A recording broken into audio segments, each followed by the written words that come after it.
गौरी के लानवाए बाबा सुमेरा नावा करी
हथिया के सुहबला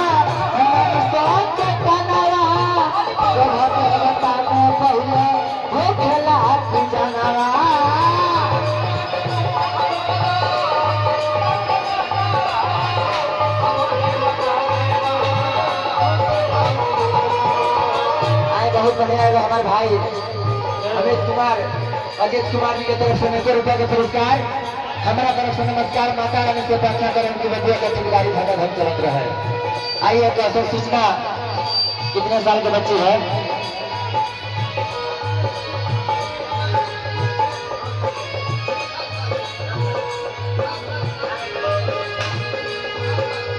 एक 7 साल की बच्ची है।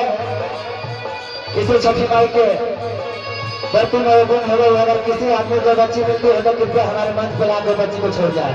उनका प्रज्वलन हमारे सामने है क्योंकि बच्चे जिनका है उनके हवाले करना जरूरी है। ये नहीं भैया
श्री रघुनाथ चाचा जी की तरफ से हजारों हजार रुपए के पुरस्कार।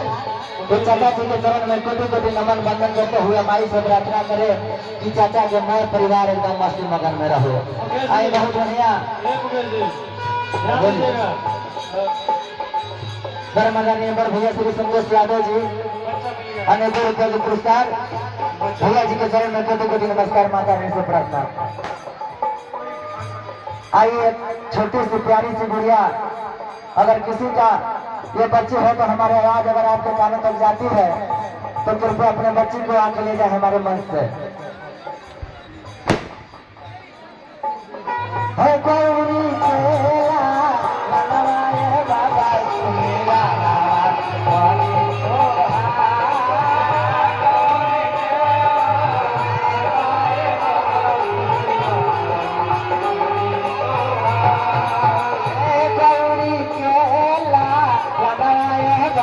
सुमेरा नारा करे दोहार। गौरी केला लगाए गौरी केला लगाए बाबा सुमेरा नारा करे दोहार। गौरी केला लगाए बाबा सुमेरा नारा करे दोहार। गौरी केला लगाए बाबा सुमेरा नारा करे दोहार।